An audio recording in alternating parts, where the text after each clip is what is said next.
माऊलींनी संजीवन समाधी घेतली म्हणजे नक्की माऊलींनी काय केलं? नामदेव महाराज हे त्या प्रसंगाचे साक्षीदार आहे. 250 ते 300 वर्षानंतर एकनाथ महाराज माऊलींना भेटतात. आपल्याला जे पुरावे लागतात ना, असे पुरावे नामदेव महाराजांनी देऊन ठेवले. जिवंत समाधी घेणं आणि संजीवन समाधी यात फरक आहे, ते सांगून द्यायला ठेवतात. संजीवन समाधी नंतर माऊलींच्या देहाचं काय झालं? माऊलींचं दर्शन करायचं झालं तर नाही होऊ शकत. माऊलींनी समाधी घेताना एक दंड होता, तो मातीत रोवला, त्याला मुळ्या फुटल्या आणि मग तो अजान वृक्ष. पण ती वाळकी काठी होती. माऊलींच्या आशीर्वादांनी त्याला पालवी फुटली. आळंदीमध्ये जी समाधी आहे माऊलींची, ती विशिष्ट चौकोनी आकारातली समाधी आहे. त्या समाधीशिलेच्या एक्झॅक्ट खाली ज्ञानेश्वर महाराज बसलेले नाही. कोणी समजा खणत गेलं ते काढून तर तिथे नाही पोहोचणार, अलीकडे पोहोचणार. माऊलींनी समाधी घेतल्यानंतर त्यांच्या 4ही भावंड समाधीस्थ झाले. मुक्ताबाईंचा देह पण नाही सापडला, अदृश्य झाला. 1972 साली माऊलींची समाधी उघडण्याचा प्रयत्न केला होता. खरंच उघडलं ना तर फक्त समाधी विवर दिसेल, बाकी काहीच दिसेल. काही वैज्ञानिक प्रयोग झाले होते. कितीही नास्तिक असू दे, काही असू दे, त्यांनी माऊलींच्या समाधी समोर जाऊन उभा राहा, त्यांच्या परमशांतीचा एक कणभराचा तरी स्पर्श त्याच्या चित्ताला होतो की नाही बघा.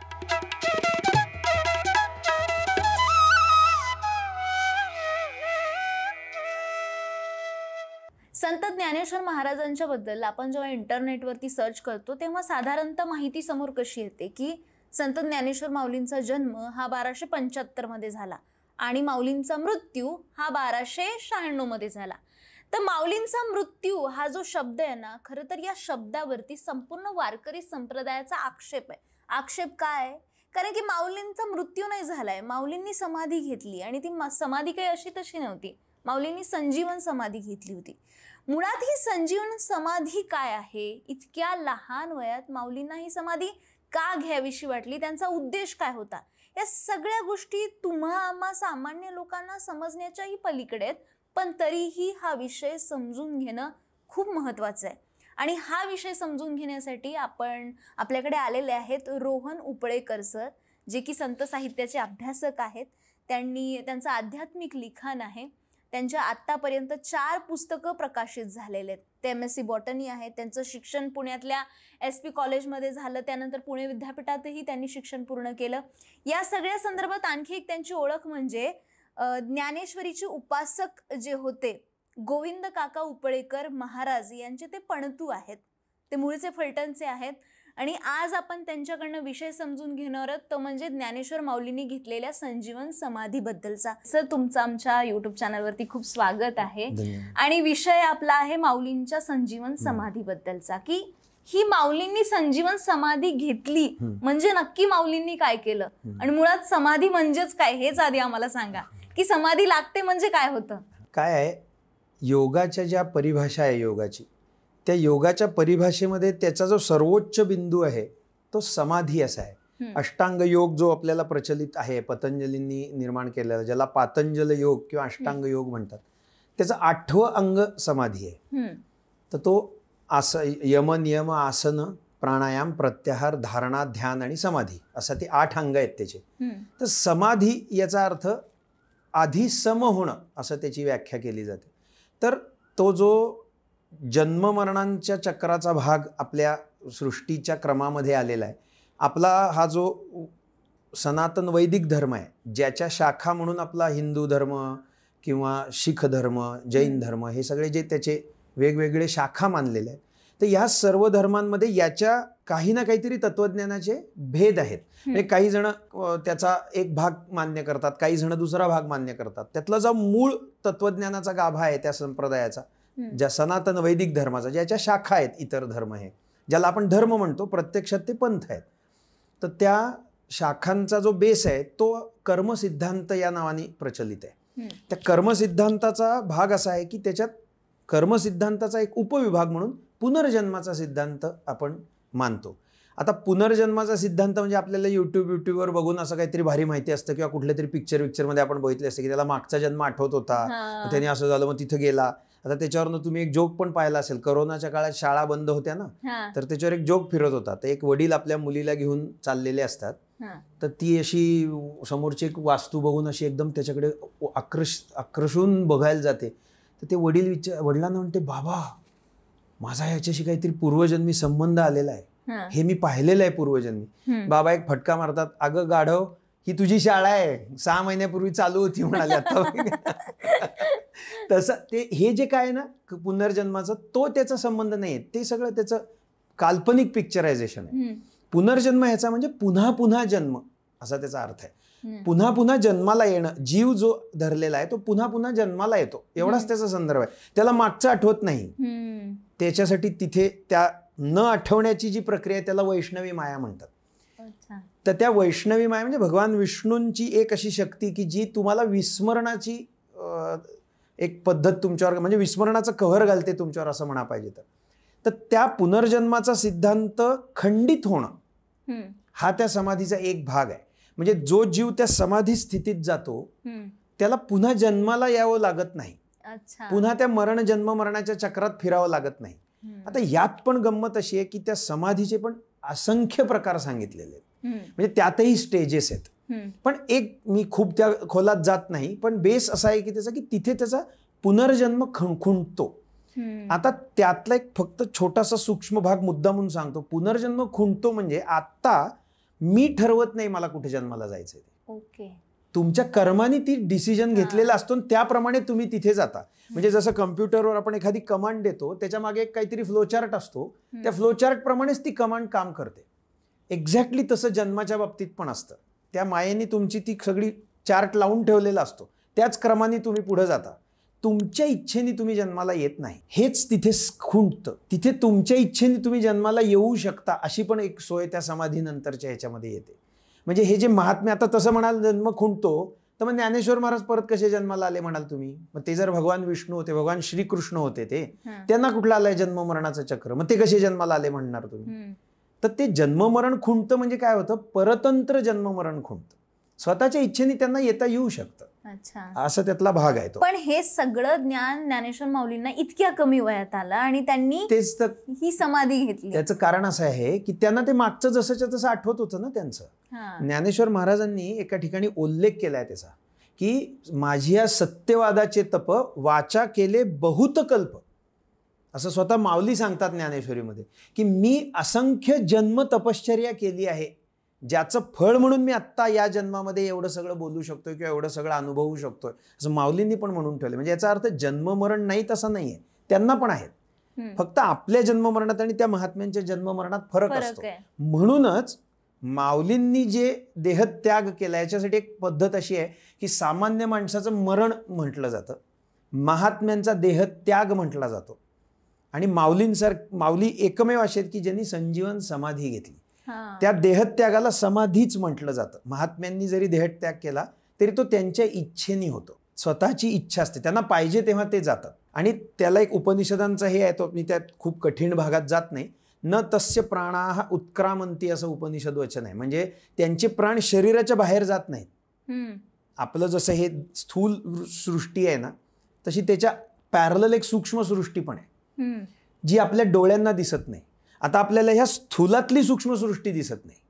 म्हणजे आत्ता आपण एवढा त्या कोरोना व्हायरसची चर्चा केली, तो कोरोना व्हायरस पण आपल्याला दिसत नाही, पण आहे ना, त्याचा परिणाम बघितला ना आपण, जगभर बघितला.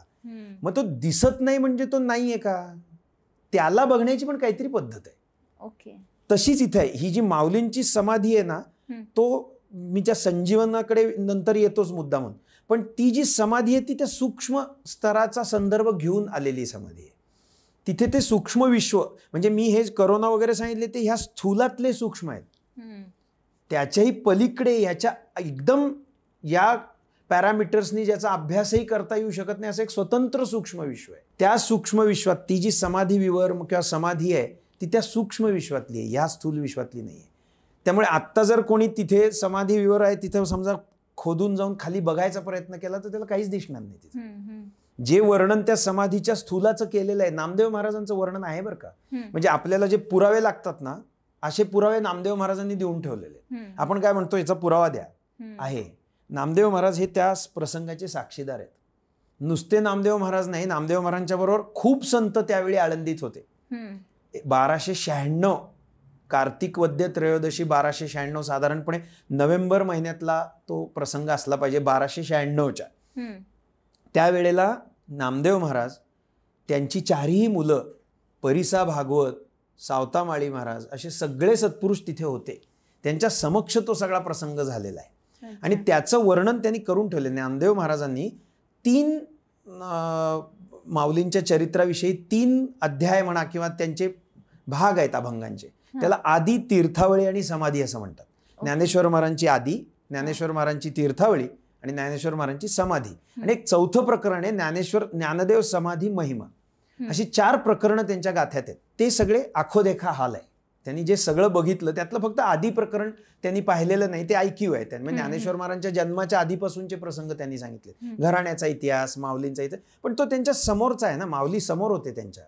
माऊलींच्या त्यांच्या वयामध्ये 5च वर्षाचं अंतर होतं फक्त. ते 5च वर्षांनी मोठे होते माऊलींपेक्षा, पण त्यांचा संपर्क होता बऱ्याच काळातला. त्यांनी आधी जो भाग लिहिलाय तो त्यांनी थोडा विचारून किंवा उपलब्ध माहितीवरनं लिहिला. तीर्थावळी त्यांनी स्वतःच केली. ज्ञानेश्वर महाराजांच्या बरोबर त्यांनी जी पूर्ण भारताची परिक्रमा केली होती, तीर्थ यात्रा केली होती, त्याचं जे वर्णन आहे ते सगळं तीर्थावळीमध्ये आहे. आणि समाधी त्यांच्या समोरच झालेली आहे. त्या समाधीचं वर्णन आहे, त्याला ज्ञानदेव समाधी असं प्रकरण म्हणतात. आणि त्याही नंतर माऊलींनी समाधी घेतल्यानंतर त्या समाधीच्या विषयी आणि त्यांना झालेल्या माऊलींच्या दर्शनाविषयीचा जो नोंदी आहेत सगळ्या त्या समाधी महिमा नावाच्या प्रकरणामध्ये हे सगळं त्यांनी स्वतः बघितलेलं आहे. आता इथे जी समाधी मगाशी आपण जो संदर्भ सांगत होतो ती ही योगातली समाधी ही वेगळी आहे.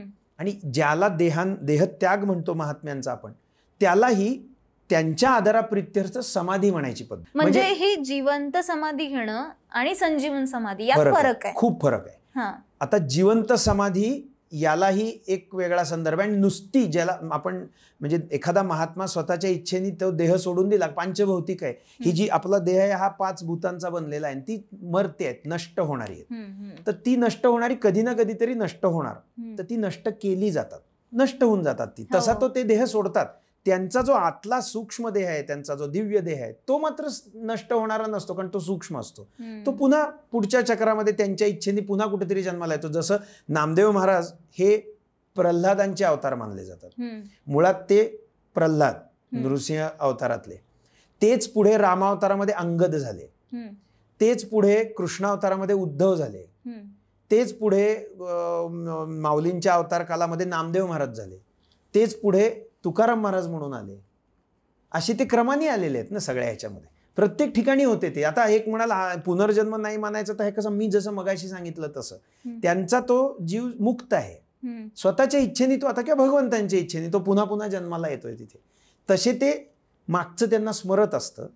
त्यामुळे अशा महात्म्यांनी जर देह सोडला त्यांच्या इच्छेने, तर त्याला पण समाधी म्हणायची पद्धत आहे. फार तर तुम्ही त्याला समाधी मरण म्हणा त्या गोष्टीला, पण ते मरण आपल्या मरणापेक्षा भिन्न आहे. कारण आपलं मरण आपल्या इच्छेने नाही.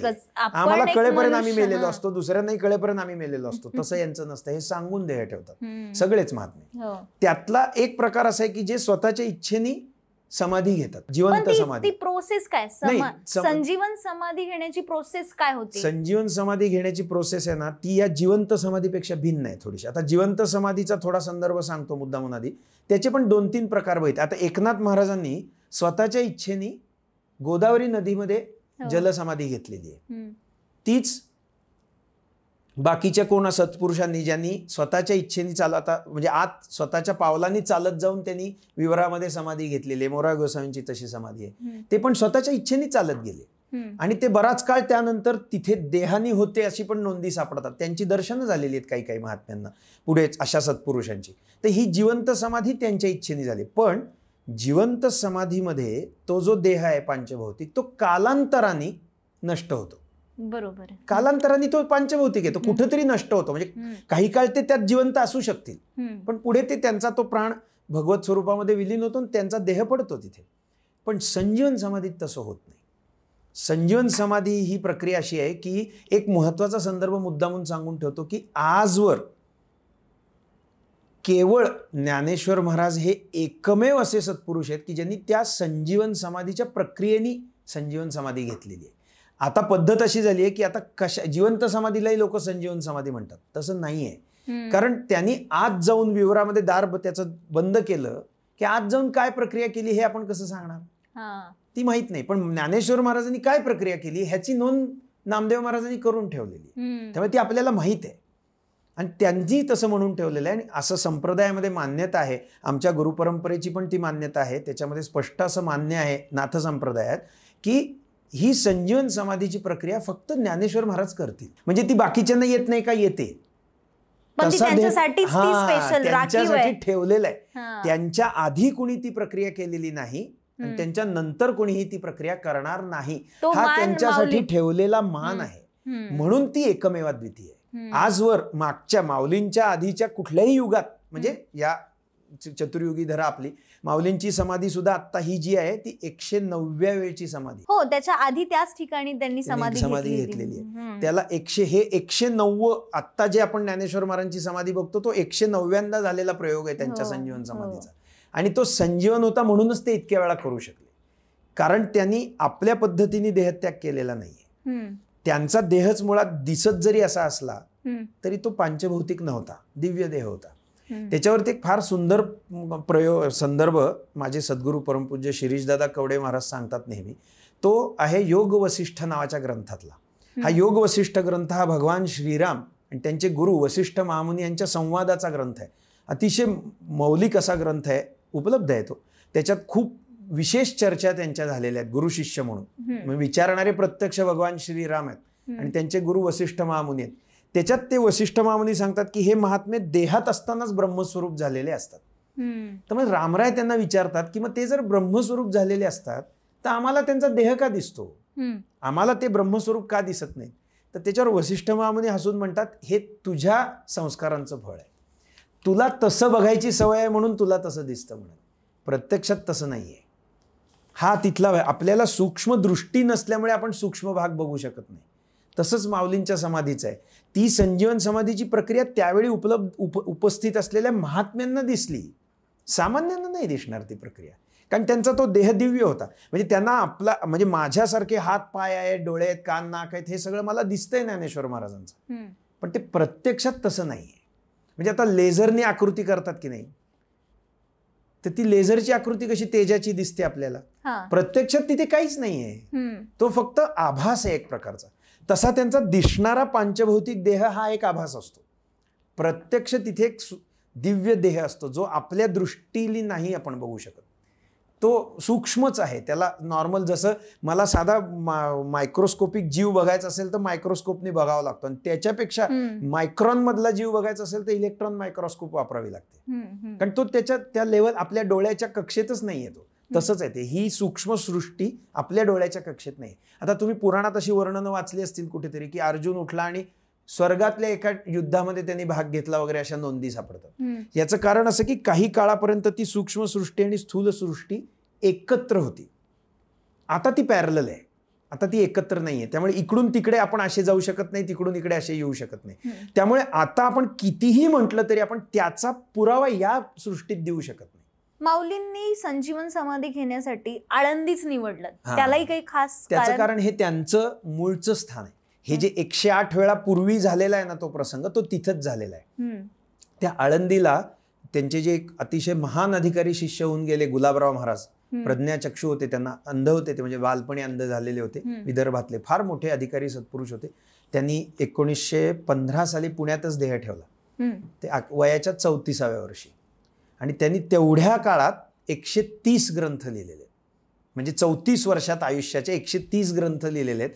त्यांनी डार्विनच्या सिद्धांतातल्या पण चुका सुद्धा दाखवून दिलेल्या आहेत, आणि आहेत, उपलब्ध आहेत त्याच्या गोष्टी सगळ्या. म्हणजे इतकं ते लोकमान्य टिळकांचा वगैरे त्यांचा संपर्क आलेला होता. त्यावेळी दादासाहेब खापर्ड्यांचा आला, म्हणजे बऱ्याच त्यावेळच्या मोठ्या लोकांचा त्यांचा संपर्क आलेला होता. ल.रा. पांगारकरांचा आला होता. त्या गुलाबराव महाराजांनी एक नित्यतीर्थ आळंदी नावाचा ग्रंथ लिहिलेला आहे. छोटासा ओवीबद्ध ग्रंथ आहे. त्यात त्यांनी हे सगळं सांगितलं की त्यांचं म्हणणं आहे आळंदी जी आहे ते मुळात तुम्ही बघता ती स्थूल आळंदी, पण मूळ सूक्ष्म आळंदी जी आहे तिथली त्याच जागेवरची ती नित्य आहे, ती कोणत्याही काळात नष्ट होत नाही. त्यामुळे तिथेच ज्ञानेश्वर महाराज समाधी घेतात आणि तिथूनच पुन्हा परत पुढच्या कलियुगामध्ये पुन्हा जन्माला येतात. म्हणून ते त्यांचं मूळ स्थान आहे. आणि त्याचा नोंद नामदेव महाराजांच्या बाबतीत आहे. नामदेव महाराज म्हणतात, जेव्हा ज्ञानेश्वर महाराजांना समाधी घ्यायची इच्छा झाली तेव्हा त्यांनी पांडुरंगांची परवानगी घेतली आणि त्यांना विचारलं की मी कुठे घ्यायची समाधी? तर म्हणाले आळंदी तुझं नित्यस्थान. आता त्यांना माहित नव्हतं का ते तिथनच जर आलेले होते तर त्यांना माहित नव्हतं का? माहित होतं, पण ही पद्धत आहे, ते गुरूंना किंवा भगवंतांना विचारून करायचं अशी पद्धत आहे. म्हणून त्यांनी त्यांना विचारलं की कुठे मी समाधी घ्यायची? तर त्यांनी सांगितलं आळंदीच तुझं स्थान आहे. आणि मग त्यांनी सांगितलं म्हणजे कुठे आळंदीत? तर म्हणाले ह्या सिद्धेश्वराच्या समोर जो नंदी आहे तो नंदी हलवला की खाली एक विवर आहे, त्या विवरात समाधी घ्यायची. आणि असं म्हटल्यानंतर जेव्हा त्या सगळ्यात उपस्थित सत्पुरुषांनी त्यांच्या नामदेव महाराजांची जी 4 मुलं होती ना, त्यांची नावं नारा, विठा, महादा आणि गोंदा अशी आहेत. म्हणजे नारायण, विठ्ठल, महादेव आणि गोविंद अशी त्यांची नावं. तर त्या चौघांना हा सगळा सोहळा प्रत्यक्ष अनुभव, कारण ते मदतनीस होते सगळे तिथे. तर त्यांनी जेव्हा तो नंदी हलवला तेव्हा त्यांना सगळं विवर दिसलं आतलं तिथे, आणि सगळं जसंच्या तसं होतं. म्हणजे तिथे माऊलींच्या विवरासाठी आत बसायला मोठा चौथरा होता. ती कोरलेली, दगडात कोरलेली गुहा कशी असेल ना तशी ती गुहा होती आत. त्या उठवला शिवाचा ढवळा नंदी अशी नामदेव महाराजांचा अभंग आहे त्याच्यावरती. तर त्याच्या खाली ते जाऊन त्यांनी ते उघडलं तर सगळं जसंच्या तसं होतं. मग ते विवर बघायला जेव्हा माऊली आत गेले तेव्हा त्यांच्याबरोबर प्रत्यक्ष भगवान पंढरीनाथ पण सूक्ष्म रूपाने होते ना तिथे. त्यांनी अशी नुसती आत दृष्टी टाकल्याबरोबर ते परत एकदम ताजतवानं झालं सगळं आतलं. आणि मग तिथेच दुसऱ्या दिवशी त्रयोदशीला ज्ञानेश्वर महाराजांनी समाधी घेतली त्याच जागेवर. ते तिथूनच आलेले आहेत आणि ते तिथेच परत जातात. आणि तेही नष्ट होत नाहीत, आणि त्यांचं ते समाधी विवर पण नष्ट होत नाही कुठल्याही काळामध्ये. म्हणून त्याला सूक्ष्म, आणि हे सूक्ष्मातलं बरं, स्थूलातलं नाही, हे सगळं सूक्ष्म सृष्टीत आहे, जी आपल्या डोळ्यांना नाही दिसू शकत किंवा त्याचा आपण अनुभव पण नाही घेऊ शकत. असं म्हणजे आपल्या लेवलला अशी एक मान्यता आहे की हे जे समाधी विवर आहे, या विवरामध्ये ती म्हणजे माऊलींचा देह अजूनही तिथेच आहेत, माऊली तिथे आहेत, त्यांना जो तो प्रसाद आहे तोही तिथंच आहे, ती फुलं अजूनही टवटवीत आहेत, अशी मान्यता आहे. हे नुसती मान्यता नाही, अशी दर्शनं महात्म्यांना झालेली आहेत ना. म्हणजे हे जे वर्णन आहे ते त्याच्यासाठी की ते सूक्ष्म आहे ना, ते नित्य आहे. त्याला गुलाबराव महाराजांचा शब्दप्रयोग फार छान आहे, नित्य तीर्थ म्हटलंय त्यांनी. ते नित्य आहे, नष्ट होणार नाहीये. त्यामुळे माऊलींना जेव्हा तिथे माऊली बसले समाधीला तेव्हा त्यांच्या समोर ठेवलेला पंचखाद्याचा म्हणजे सुकामेव्याचा नैवेद्य त्याचं जसंच्या तसं आहे. त्यांच्या त्या म्हणजे ज्याच्यावर बसले त्याच्यावर खाली बेलाची पानं अंथरली होती, त्याच्यावर दर्भासन घातलं होतं, त्याच्यावर पांढरं वस्त्र घातलं होतं, आणि त्याच्यावर ते बसले समाधी घेण्यासाठी. ते सगळं जसंच्या तसं आहे अजूनही. ज्या ज्या महात्म्यांनी त्याचं दर्शन घेतलेलं आहे त्यांना ते तसंच दिसलेलं आहे. आता मी मगाशी सांगतानाच अर्धा भाग समाधीच्या, पण ती प्रक्रिया काय केली हे सांगायचं राहिलं तर ते मुद्दामून सांगतो. हा माऊलींच्या समाधीचा जो आहे तो 3 दिवसांचा मानला जातो. एकादशी, द्वादशी आणि त्रयोदशी उत्सव जो असतो तो. कार्तिक वद्य एकादशी, कार्तिक शुद्ध एकादशी म्हणजे कार्तिकी एकादशी, तो पंढरपूरचा उत्सव असतो. त्याच्यानंतर भगवंतांनी सांगितलं होतं की आम्ही स्वतः माऊलींना समाधी द्यायला येऊ. म्हणून कार्तिकीची एकादशी झाली पंढरपूरची की भगवान त्याचं प्रतिकात्मक रूप म्हणून भगवान पंढरीनाथांची पालखी निघते आणि ती आळंदीला येते माऊलींच्या उत्सवासाठी. हे प्रतिकात्मक आहे. प्रत्यक्ष ते आले होते सूक्ष्म रूपाने. ते जेव्हा माऊलींच्या बरोबर आले ह्याला तेव्हा त्यांनी सांगितलं की आता आमच्या पद्धतीने तो सगळा सोहळा संपन्न होईल. त्याच्यामध्ये एकादशीचा उपास होता, द्वादशीला पारणं करायचं असतं, उपास सोडायचा असतो. पण त्या दिवशी फक्त ज्ञानेश्वर महाराजांच्या बाबतीत भगवंतांनी असं सांगितलं की आज आम्ही बनवलेलं अन्न ते घेतील, तुमचं अन्न घेणार नाही, वेगळं अन्न द्यायचं आहे त्यांना आम्हाला. त्यांनी त्याच्या आधीच्या बराचसा काळ लौकिकार्थाने अन्न त्याग केलेला होता माऊलींनी, पण अन्न घेतलेलं नव्हतं. याचं कारण असं की अन्न स्थूल आहे, त्याचं मलात रूपांतर होणारच. जो काय भाग आपण खाऊ त्यातला काही भाग पोषण मूल्य म्हणून शरीर घेतं, काही भाग मलात रूपांतर होतो, आपण शरीर टाकून देतं बाहेर. ते होऊ नये म्हणून माऊलींनी आधीच अन्न सगळं बंद केलेलं होतं. पण भगवंतांनी सांगितलं की आमच्या हातचं आज त्यांनी खायचंय. मग भगवंतांनी प्रत्यक्ष ते अन्न तयार केलं आणि ते त्यांना खायला घातलं स्वतः. ते का तर त्यांच्या स्पर्शाने ते अन्न पण अमृतमय झालं आणि ते शरीरात गेल्यावर त्यांचं संपूर्ण शरीर आतून अमृतमय झालं. कारण ते टिकवायचं आहे ना आता. ते दिसणारं स्थूल शरीर त्यांचं आपल्या डोळ्यांना संस्कार आहेत म्हणून ते तसे हात पाय डोळे नाक कान दिसत होते त्यांचे. प्रत्यक्षात तो दिव्य देह होता आणि त्या दिव्य देहाची वैशिष्ट्ये असतात. म्हणजे आजही असे दिव्य देह असणारे महात्मे पृथ्वी तलावर आहेत असे आपण बघू शकतो. पण आता असं नावानिशी सांगू नाही शकत आपण. याचं कारण असं की त्यांनाही चालत नाही ते. आणि त्या महात्म्यांना कोण म्हणलं उद्या मला प्रयोग दाखवता, ते का दाखवतील? गरज नाहीये त्यांना. ते तुमच्या देह दिव्य आहे का साधा आहे हे ते का दाखवतील? नाही दाखवणार. त्यामुळे हे आपण म्हणजे माझ्यावर विश्वास ठेवावा लागेल. नसेल ठेवायचा तरी काही हरकत नाही त्या गोष्टीसाठी, पण ह्याचा पुरावा ते महात्मे देणार नाही. पण आहेत सगळ्या काळामध्ये सगळं असतं, काही त्यातलं म्हणजे ते नष्ट होत करणार नाही. सांगणार, तुम्ही विश्वास ठेवायचा नाही, हा त्यांना फरक नाही नाही पडणार. पडत, काही फरक पडत नाही. ज्ञानेश्वर महाराजांना तरी कुठं पडतो? उद्या त्यांना कोणी मरण म्हणा, समाधी म्हणा, नाही तर काही म्हणा, त्यांना कुठं फरक पडलाय? फरक आपल्याला पडेल, त्यांना नाही पडला. तर मग त्यांनी ते भगवंतांच्या हातचं अन्न घेतलं द्वादशीला उपास सोडण्यासाठी. मग त्या दिवशी हरिकीर्तन झालं, सगळं भजन कल्लोळ झाला, सगळे सत्पुरुष एकत्र जमले होते. ते सगळे एकत्र जमले की आपल्याकडे कसं आपण एकत्र जमले की 4 जण एकत्र जमले की नसलेल्या 5व्याच्या तक्रारी करतात, तसं हे संत करत नाहीत. ते 4 जण एकत्र जमले की एकट्या भगवंतांचीच चर्चा करतात. एकटे असले तरी तेच करतात, 4 आले तरी तेच करतात. त्यांच्याकडे काय दुसरा विषय नाही. तेही माऊलींनी सांगून ठेवले, कृष्ण विष्णू हरी गोविंद या नामांचे निखिल प्रबंध, माझी आत्मचर्चा विशद उदंड गाती. एवढंच ते काय जमले एकत्र तर काय करतात? एकतर भगवंतांचं संकीर्तन करतात, नामसंकीर्तन करतात, नाहीतर अनुभवाची चर्चा करतात, आपल्याला आलेल्या अनुभवांची. ते बाकी दुसरं काही करत नाहीत. तशी त्यांनी केली. एकादशीला केली, द्वादशीला केली, भगवंत होते प्रत्यक्ष. आणि मग त्रयोदशीला सकाळी सगळ्यांनी माऊलींचं दर्शन घेतलं, त्यांची महापूजा केली. भगवंतांनी प्रत्यक्ष त्यांची पूजा केलेली आहे. पांडुरंगांनी त्यांचा पाद्यपूजा करून त्यांच्या गळ्यात हार घालून त्यांची पूजा केली, अशी नामदेव महाराजांची नोंद आहे. ते त्याचे प्रत्यक्ष साक्षीदार आहे. आणि त्यानंतर मग असं अर्ध्या वेळात, म्हणजे 9, 9:30ची वेळ असावी. आता त्याचे काही नोंदी नाही, त्यावेळी घड्याळाचे नोंद केलेली नाही नामदेव महाराजांनी, पण जे वर्णन केले प्रातःसमयी पूजा झाली, म्हणजे मधल्या काळाचा असावा संदर्भ तो. त्यावेळेला माऊलींना मग भगवंतांनी सांगितलं की आता आज जायची वेळ झाली आपली म्हणून. आणि मग सगळ्यांना ते आता त्यावेळेचं एक वर्णन आहे नामदेव महाराजांचं. ते म्हणतात, नामा म्हणे आता लोपला दिनकर बाप ज्ञानेश्वर समाधिस्थ. भल्या दिवसाच्या म्हणजे अशा छान उजाडलेल्या दिवशी अचानक सूर्य मावळला तर कसं होईल, तशी अवस्था सगळ्यांची झाली होती. त्यांनी वर्णन केलंय, बांधल्या तळ्याचा फुटलासे पाट असं म्हणतात ते. म्हणजे एखादं तळं आहे चांगलं बांधीव आणि एकदम अचानक त्याला भगदाड पडलं तर कसं पाणी त्यातनं वाहून जाईल, तशी यांच्या अंतःकरणाची स्थिती झाली होती.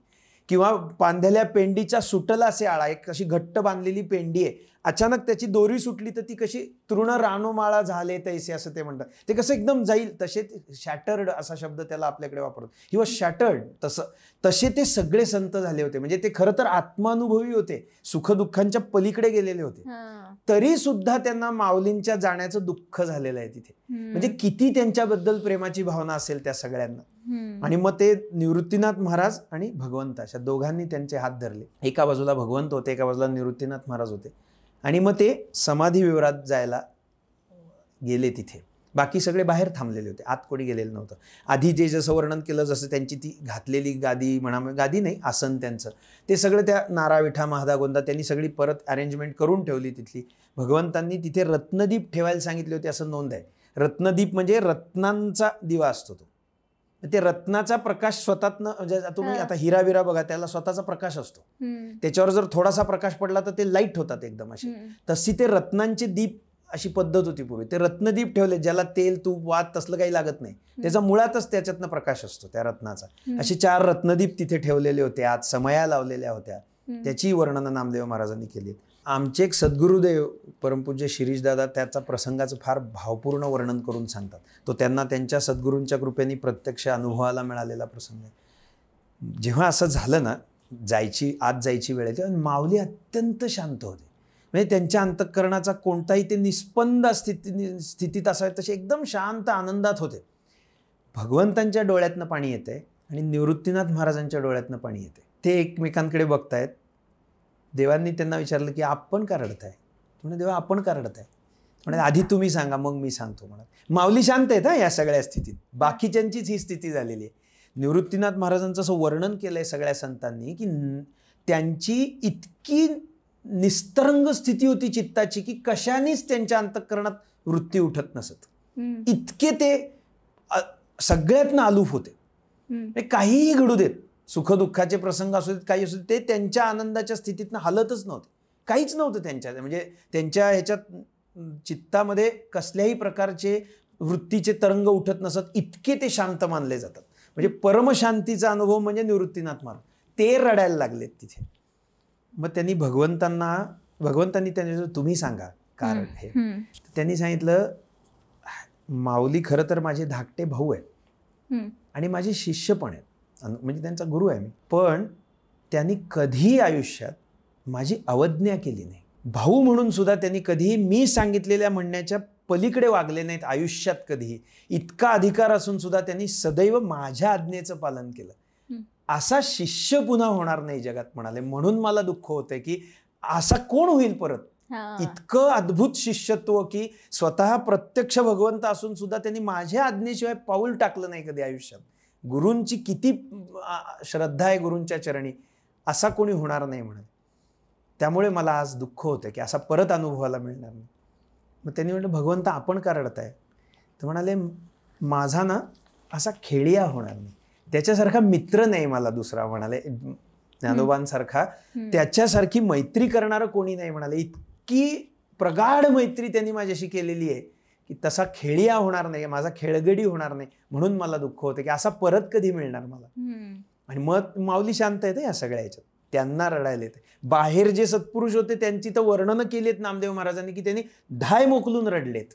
म्हणजे ज्यांना कुठल्याही प्रसंगात काही होत नव्हतं, गोरा कुंभारांचे हात तुटले, त्यांनी स्वतः तोडून घेतले हात, तरी त्यांना दुःखाच्या चेहऱ्यावर दुःखाचा प्रसंग नाही आलेला असं वर्णन आहे त्यांच्या बाबतीत. त्या गोरोबा काकांना सुद्धा दुःख होऊन रडायला. ते तर सगळ्यात ज्येष्ठ होते, म्हातारे होते सगळ्यात, ते सुद्धा रडतायत की माऊली परत दिसणार नाहीत आपल्याला म्हणून. मग शांतपणे भगवंतांनी आणि निवृत्तीनाथ महाराजांनी त्यांना आत नेऊन बसवलं. त्यांनी आधी निवृत्तीनाथ महाराजांना नमस्कार केला. माऊलींनी तिथे मांडी घालून पद्मासन घालून ते बसले. त्यांनी निवृत्तीनाथ महाराजांना नमस्कार केला, नंतर भगवंतांना नमस्कार केला. बरं तिथेही त्यांनी शास्त्र पाळलं. भगवंत समोर आहेत पण भगवंतांच्या आधी गुरु असतात. त्यामुळे आधी गुरूंना नमस्कार केला, मग भगवंतांना नमस्कार केला, आणि मग 3 वेळा केला असं वर्णन आहे. त्यांनी 3 वेळा हात जोडले तिथे. आणि तिथे ज्ञानेश्वर महाराजांनी परत गुरूंना म्हटलेलं आहे की जर माझ्याकडनं आयुष्यात कधी आपली अवज्ञा झाली असेल तर आजच्या दिवशी मला क्षमा करा असं म्हटलेलं आहे त्यांनी. म्हणजे किती अद्भुत त्यांचं प्रेम असेल. म्हणजे त्यांनी केलीच नव्हती, ते तर निवृत्तीनाथ महाराज सांगतायत स्वतः की कधी आयुष्यात केली नाही, पण तरीही ते म्हणतायत जर असं कधी झालं असेल माझ्याकडनं तर मला आपण क्षमा करा, मला माफ करा त्याच्यासाठी, असं त्यांनी तिथे वर्णन केलंय माऊलींचं. म्हणजे बोलले माऊली तसे. आणि मग त्यांनी हात जोडल्यानंतर भीममुद्रा लावली असा नामदेव महाराजांचा संदर्भ आहे तिथे. भीममुद्रा डोळा निरंजन मैदान असं त्यांनी हे केलंय. आता ही जी आहे ना, ही त्या संजीवन समाधीची प्रक्रिया सुरू झाली आहे तिथे. आता त्यांनी त्याचा तेवढाच संदर्भ दिलाय, कारण ती सांगूनही आपल्याला कळणार नाही. आणि तिथे का सांगावी ना त्यांनी, त्यांचे ते गूढ गोष्टी असतात सगळ्या, अशा ऑफिशियली सांगायच्या नसतात, ते हिडन सिक्रेट्स असतात त्यांच्या. म्हणजे ओपन सिक्रेट्स खूप असतात पण ह्या हिडन सिक्रेट्स असतात, या सांगायच्याच नसतात. त्यामुळे त्यांनी त्याचा फक्त संदर्भ दिलाय की भीममुद्रा डोळा निरंजन मैदान. त्यांनी ती भीममुद्रा नावाची जी योगशास्त्रातली एक मुद्रा आहे ती मुद्रा लावली. मुद्रा हे प्राणप्रवाहांच्या विशिष्ट जोडण्या असतात, त्यामुळे त्या काही वेळेला दिसतात. आपण म्हणतो जसं खेचरी मुद्रेचं नाव आपण ऐकलेलं आहे किंवा अगोचरी मुद्रा आहे. त्यांची काही शरीरावर लक्षणं दिसू शकतात, नाही असं नाही, पण दिसतीलच असं पण नाही. त्यामुळे त्या भीममुद्रेचं काही वर्णन फारसं कुठे आलेलं नाही, ती कशी दिसते काय काय केलं. पण ज्या अर्थी त्यांनी भीममुद्रा डोळा निरंजन मैदान असं म्हणलंय, त्या अर्थी त्या मुद्रा माऊलींनी लावली. हे नामदेव महाराजांनी डोळ्यावरनं ओळखलं माऊलींच्या, असं त्याचा अर्थ आहे. ती त्यांना डोळ्यात कळली ती मुद्रा त्यांना तिथे की ही आता यांनी मुद्रा लावली. आणि नंतर त्यांनी तत्वांचा लय केलाय. आता आपण जी पंचमहातत्व मानतो, पृथ्वी आप तेज वायू आकाश, या तत्वांचा त्यांनी विशिष्ट पद्धतीने लय केलाय. त्यांच्या शरीरात ते दिव्य शरीर असल्यामुळे त्याची तत्व सूक्ष्म होती, आपल्यासारखी स्थूल नव्हती. त्यामुळे त्यांनी त्या पृथ्वी तत्वाचा जलतत्वामध्ये, जलतत्वाचा आपतत्वामध्ये, आपतत्वाचा वायुतत्वामध्ये, वायुतत्वाचा आकाश तत्वामध्ये लय केला. आता ही जी प्रक्रिया आहे ना, ही संजीवन समाधीची प्रक्रिया आहे. आणि ती समोर असलेल्या महात्म्यांना दिसली किंवा जाणवली. आता तुम्ही म्हणाल दिसली कशी, त्याचं दार लावलंय, त्या म्हणजे त्या विवराचं दार लावलंय, तर त्याचा प्रत्यय येतो. जसं पृथ्वी तत्व त्यांचं लय पावलं तसं त्यांचा स्थूल आकार नष्ट झाला. म्हणजे देहाला जे आपलं जडत्व आहे ना, ते त्या पृथ्वी तत्वाचं आहे. ते जडत्व त्यांना असंही नव्हतं, दिसत होतं फक्त, तेही नष्ट झालं, तिथे लोप पावलं. नंतर ते जसं लोप पावलं तसं त्यांच्या शरीराचा फक्त आउटलाईन, तेजाची आउटलाईन, मी जसं लेझरचं मगाशी म्हणलं तसं, जसं पृथ्वी आणि जलतत्वाचा लय झाला तसं फक्त तेजाची आउटलाईन दिसायला लागली त्यांच्या शरीराची, माऊलींच्या. ती फक्त महात्म्यांना दिसत होती, सामान्यांना नाही. ती आउटलाईन सुद्धा तेज तत्वाचा जेव्हा वायू तत्वात लय झाला तेव्हा ती आउटलाईन पण अदृश्य झाली समोरनं. आणि फक्त प्रणवाचा नाद ऐकू यायला लागला. तो त्या वायू तत्वाचं प्रतीक आहे. म्हणजे ओंकाराचा जो गंभीर ओंकाराचा नाद जसा असतो ना तसा नाद ऐकू येत होता. की त्याचा अर्थ त्यांचं आता चौथं तत्व फक्त शिल्लक आहे शरीरातलं. पहिली 3 तत्व अदृश्य झाली. आणि मग त्यांनी त्या नादाचाही त्या आकाश तत्वामध्ये लय केला. नंतर तो नाद पण यायचा बंद झाला बाहेर, त्या विवराच्या बाहेर. मग त्या सगळ्यांना कळलं की ही समाधीची, संजीवन समाधीची प्रक्रिया पूर्ण झाली. असं ते बाहेरच्या महात्म्यांना हे नामदेव महाराजांनी त्याचं सांकेतिक वर्णन करून ठेवलेलं आहे तिथे. त्यानंतर ते आकाश तत्व जे आहे ते व्याप्त आहे सर्वत्र. त्याला स्वतंत्र अस्तित्व नाहीये. आकाश म्हणजे पोकळी, स्पेस. तिला काय अस्तित्व तुम्ही कसं दाखवणार? सगळीकडे आहे ती कुठेही. पार सेलमध्ये सुद्धा आम्ही स्पेस कन्सिडर करतो. सेल असतो जो आपला एक पेशी असते, त्या पेशीच्या आत पण स्पेस कन्सिडर्ड आहे. त्यामुळे ती सगळ्यात व्यापक आहे, ती सगळ्यात सूक्ष्म पण आहे. त्या आकाश तत्वाचा भाग फक्त त्यांनी तिथे ठेवलेला आहे आता. त्यामुळे माऊलींचं दर्शन करायचं झालं तर नाही होऊ शकत. मग तेच म्हणतात ना की संजीवन समाधीनंतर माऊलींच्या देहाचं काय झालं? तेच आकाश तत्वामध्ये लय झाला. देह नव्हताच ना. तेच तर तिथे त्यांचा पांचभौतिक आपल्यासारखा देह नव्हता. त्यामुळे तो ज्या स्थितीत गेला त्या आकाश तत्वाच्या. आता ह्याचं एक बघा, एकनाथ महाराजांचा जो प्रसंग आहे की जिथे नाथ महाराज त्यांना भेटल्याचं वर्णन येतं 300 वर्षानंतर. नाथ महाराज त्याचा प्रसंग सांगतात की अजान वृक्षाची मुळी लागली आणि ती काढण्यासाठी गेले. तर आता हे जे आहे ना हे त्याचं रूपकात्मक वर्णन आहे. त्या सूक्ष्म स्तरावर अजानाची मुळी जाऊ शकत नाही. त्यांना ज्ञानेश्वर महाराजांना, एकनाथ महाराजांना भेटायचं होतं. त्याचं कारण असं होतं कारण मधल्या काळामध्ये त्यांचा जो ग्रंथ ज्ञानेश्वरी होता तो पूर्वीच्या काळामध्ये पाठ करण्याची पद्धत होती. कुठलेही वेदमंत्र, वेद लिखित नव्हते, ते मौखिक होते. ती पद्धतच होती. पाठच करून ठेवायचं, मग पुढच्या शिष्याला शिकवायचं, त्याच्या पुढच्याला असं ते परंपरेने पाठ चालायचं. तसं जे ज्ञानेश्वरीची प्रत माऊलींच्या काळात लिहिली गेलेली होती ती पाठांतराने अबद्ध झाली होती. म्हणजे आता जसं कान गोष्टीत कसं तुम्ही मला काहीतरी सांगता, मी यांना काहीतरी सांगतो, त्यात ऍड करत जातो मी माझं किंवा मायनस करत जातो त्यातनं. तसं त्या पाठांतरात त्या शब्दांचे भेद झाले होते. ते त्यांना बदलून घ्यायचे होते माऊलींना. परत मूळ ज्ञानेश्वरीची प्रत समोर ठेवायची होती. म्हणून त्यांना नाथ महाराजांना भेटायचं होतं. त्याच्यासाठी केलेलं ते रूपकात्मक त्यांना दृष्टांत दिलाय त्यांनी. नाथ महाराजांचे अभंग आहेत. म्हणजे सर्वसामान्यांना हाच प्रश्न पडतो की माऊलींच्या नंतर 250 ते 300 वर्षांचं अंतर आहे आणि 250 ते 300 वर्षानंतर एकनाथ महाराज माऊलींना भेटलेले. ते कसे? तर हे असेच माऊलींनी त्यांना दृष्टांत दिला की माझ्या गळ्याला मुळी लागलेली आहे. तर त्यांचा अर्थ असा आहे की ते आज्ञा, आता इथे अजानाची मुळे, अजान हा त्याचा जो संदर्भ आहे की माऊलींनी रोवलेल्या काष्ठाला पालवी फुटली होती, तोच तो अजान. पण अजान याचा अर्थ अज्ञान असा पण आहे ना. तर ते अज्ञानाची मुळी येते असा त्याचा खरा अर्थ आहे की ते म्हणजे अज्ञानाने माझ्या ग्रंथाचा मूळ गाभा बदलत चाललाय, तो मुळात आणा परत, हे सांगायला त्यांना ते दृष्टांत दिलाय नाथ महाराज. वर्णन आम्ही असं वाचतो ऐकतो की माऊलींनी समाधी घेताना एक दंड होता, तो मातीत रोवला, त्याला मुळ्या फुटल्या आणि मग तो अजान वृक्ष. हे असं आम्ही अजान वृक्ष ही मुळातच बॉटॅनिकल झाडच आहे महत्वाचं आणि अतिशय औषधी असं झाड आहे. नाथ संप्रदायामध्ये त्याला खूप मान्यता आहे. त्याला शांभवी वल्ली म्हणतात. ती खूप औषधी प्रयोग त्याचे उपलब्ध आहेत नाथ संप्रदायामध्ये. त्याची काठीच माऊलींच्या हातात होती, पण ती वाळकी काठी होती. चालताना जी त्यांनी हातात धरली होती ती जाता जाता समाधीच्या बाजूला त्यांनी ती रोवली आणि त्यांच्या माऊलींच्या आशीर्वादाने त्याला पालवी फुटली तिथे. त्याला संजीवक शक्तिपात म्हणतात त्या प्रक्रियेला. आता त्याच्यात मी जास्त शिरत नाही, पण त्याला त्या वाळक्या ह्याला पालवी फुटली तिथे आणि त्याचा अजान अजूनही तिथे बघायला मिळतो. त्याच्या मुळांमधनं जी पुढे झाडं तयार झाली ती अजूनही माऊलींच्या समाधीच्या, म्हणजे आपण समाधीकडे तोंड केलं की उजव्या हाताला अजानाची बाग असं लिहिलेलं आहे. शिवाय त्याच्या सिद्धबेटामध्ये पण अजान लावलेले. तिथे जे अजान आहेत आता तो माऊलींनी रोवलेली काठी नाहीये तिथे शिल्लक, पण त्या काठीपासून आलेल्या झाडाचीच मुळांमधनं आलेली जी सॅपलिंग्स म्हणतो त्याला आपण, ती मुळं आहेत तिथे, झाडं आहेत. तो आता तो त्यातनंच आलेला आहे ना, म्हणजे मूळ ते माऊलींच्या काठीतच आहे. त्याची मुळी लागली असं त्यांनी जे म्हटलंय ना ते रूपकात्मक आहे. पण ते मूळ कारण होतं त्यांना त्या ज्ञानेश्वरीची शुद्धी करायची होती. म्हणून ते एकनाथ महाराजांचं कार्य आहे. त्यांच्या सगळ्या अवतार कालातलं म्हणजे ते सगळ्यात मोठं काम काय असेल तर त्यांनी ज्ञानेश्वरीची प्रत शुद्ध केली. उपलब्ध जी ज्ञानेश्वरीची प्रत पाठांतराने अबद्ध झाली होती, म्हणजे वेगवेगळ्या लोकांनी त्याच्या प्रती करून घेतल्या, पाठ केलं, परत आपले 2 शब्द घातले, मागचं पुढचं घातलं. माऊलींचा शब्द काय माहितीये का, आमचे मामासाहेब देशपांडे महाराज ते म्हणायचे की माऊलींचा शब्द ही बांधीव इमारत असते. माऊलींची ओवी जर घेतली तर इतकी देखणी अशी बांधीव इमारत असते, त्यातली एक जरी वीट तुम्ही बाजूला काढली आणि दुसरी घातली तर तिथे अख्ख्या सिनेरिओमध्ये विजोड दिसते. माऊलींचा शब्द तिथे लागतो. माऊलींच्या शब्दाला तुम्ही तुमचा शब्द घालू शकत नाही. माऊलींना जर तिथे पाणी म्हणायचंय तर तिथे मी नीर घालू शकत नाही. त्यांना पाणी काहीतरी वेगळ्या अर्थाने पण म्हणायचं असतं. तिथे समानार्थी शब्द सुद्धा चालत नाही त्यांना. त्यांच्याच शब्दाला खूप महत्व असतं. तसं आहे ते त्यांना नको होतं झालेलं. ते नाथ महाराजांनी शुद्धीकरण ज्ञानेश्वरी शुद्धीचं कार्य केलं. ते त्यांच्या अवतार कालातलं सगळ्यात महत्वाचं काम एकनाथ महाराजांचं. ते जेव्हा माऊलींना भेटायला गेले ना खाली समाधी विहारात, त्या समाधी विहारामध्ये माऊलींच्या समाधीनंतर लगेचच गेलेले एक विभूतिवत म्हणजे जनाबाई महाराज. लगेचच. नाथ महाराज हे दुसरे आहेत.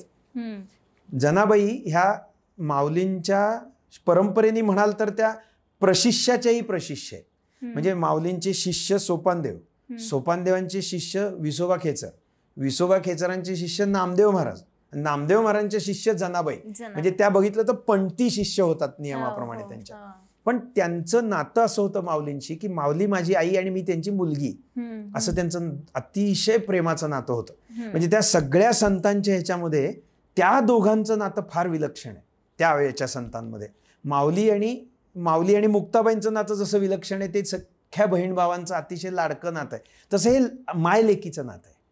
आणि ते जनाबाईंनी म्हणून पण ठेवलंय तसं. त्यांच्या अभंगात ज्ञानेश्वर आई म्हणून त्यांचे अनेक अभंग आहेत. धावत येई दुडुदुडा वगैरे असे खूप अभंग, सुंदर अभंग आहेत त्यांचे.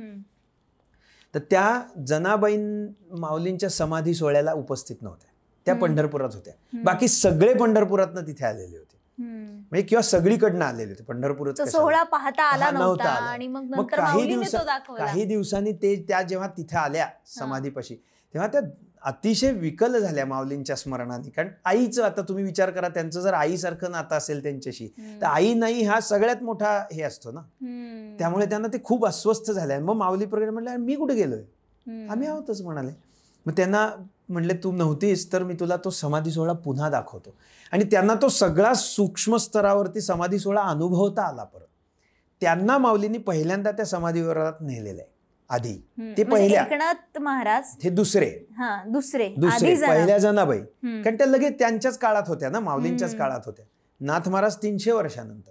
त्यानंतर साधारणपणे 150 वर्षापूर्वी एक विठाबाई महाराज म्हणून होऊन गेल्या. ह्या विठाबाई म्हणजे जोगन विठामाई नाही, त्या पण एक मोठ्या साधिकारी नाथ संप्रदायातले सत्पुरुष होऊन गेल्या. पण ह्या विठाबाई म्हणजे चिदंबर महास्वामी जे दक्षिणेत होऊन गेले, त्या चिदंबर महास्वामींचे शिष्य राजाराम महाराज म्हणून होते. ते राजाराम महाराज हे नामदेव महाराजांच्या, तुकाराम महाराजांच्या क्रमातले पुढचे अवतार त्यांचेच. तर त्या राजाराम महाराजांच्या शिष्य होत्या या विठाबाई महाराज. त्या जनाबाईंच्या अवतार होत्या प्रत्यक्ष. त्यामुळे त्यांनाही हा समाधी विहारात जाण्याचा योग आला होता. आणि चौथे सत्पुरुष म्हणजे परमपूज्य सद्गुरू श्री मामासाहेब देशपांडे महाराज. ही आत्ताच्या काळातले म्हणजे 20व्या आणि 21व्या शतकातले सत्पुरुष आहेत हे. तर ते 20व्या शतकात होऊन गेलेले विभूतिमत, म्हणजे आत्ता त्यांनी देह ठेवून आत्ताशी 35 वर्ष झालेली आहेत. तर त्यांना माऊलींच्या कृपेने ते विवर बघायला मिळालं होतं. आता गंमत सांगतो तुम्हाला, त्यांनी जे माऊलींच्या समाधी विवराचं सगळं वर्णन केलं होतं ते त्यांनी शिरीषदादांना सांगितलेलं होतं. शिरीषदादा हे त्यांचे उत्तराधिकारी. ते शिरीषदादांनी त्यांच्या एका पुस्तकामध्ये नोंदवलेलं आहे. त्यांची प्रवचन झालं होतं एक माऊलींच्याच ओवीवर, मज माझी सोनी चित्त या ओवीवरती प्रवचन झालं. त्यात त्यांनी जे मामांनी त्यांना सांगितलं होतं सगळं आतलं वर्णन ते त्यांनी नोंदवलेलं होतं. पुढे काही वर्षांनी काय ते मी वाचलेलं होतं, म्हणजे आमच्याच प्रकाशनाचं पुस्तक आहे, ज्ञानदेवी चिंतन खंड 2 म्हणून. तर त्या काही वर्षांनी काय झालं, त्या विठाबाई महाराजांचे एक साधारणपणे 1000 अभंग आहेत अवेलेबल. त्या 100-125 वर्षापूर्वी होऊन गेल्या. ते अभंग कानडी लिपीत लिहिलेले होते. म्हणजे मराठी उच्चार, पण ते कानडी लिपीत लिहिलेलं होतं. त्या इथल्या नव्हत्या, नाही त्या होत्या इथल्याच, महाराष्ट्रातल्याच. पण त्यांचे गुरु म्हणजे ते राजाराम महाराजांचं कार्य कर्नाटकात जास्त झालं ना, त्यामुळे ते राजाराम महाराज इथलेच नगर जिल्ह्यातलेच होते, बाबुळगावचे. पण ते त्या भागात राहिले, त्यामुळे त्यांच्या भागात त्यांचे अभंग प्रचलित राहिले जास्त. तर ते तिथल्या कोणा कानडी माणसांनी आपल्या लिपीत लिहून ठेवलेले होते. म्हणजे उच्चार मराठी पण लिपी कानडी लिहायची. तर ते माझा एक मित्र कानडी आहे, तो ते घेऊन आला. ते शिरीषदादांना बघायला पाहिजे होते. तर ते म्हणाले अरे हे लिप्यंतर कर, मला कानडी येत नाही, ते कानडीचं मराठीत करून द्या. तर तो काय करायचा, तो ते कानडीत वाचायचा आणि ते मी मराठीत लिहून काढायचो. म्हणजे शब्द मराठीच होते ते, फक्त लिपी कानडी होती म्हणून आपल्याला वाचता येत नव्हतं. तर त्यांनी ते वाचताना काय झालं, त्यातले समाधी विवराच्या दर्शनाचे एक 6-7 अभंग वाचले मी. आणि मला एकदम आश्चर्य वाटलं, अरे आपण ह्या प्रवचनात जे वर्णन वाचलंय एक्झॅक्ट तसंच्या तसं वर्णन याच्यात विठाबाई महाराजांनी केलंय. बरं, मामा आणि विठाबाई महाराजांच्या काळात 100 वर्षाचं अंतर आहे जवळपास. त्यांचे अभंग मराठीत लिहिलेलेच नाहीत कुठे, आहेत कानडी लिपीतच लिहिलेले, ते हस्तलिखित. म्हणजे मामांनी ते बघितलेले असण्याचा प्रश्नच नाही. पण all wise men think alike म्हणतात तसं ते थिंक पण नाही, हे तर एक्सपिरियन्स सांगतायत स्वतःचा.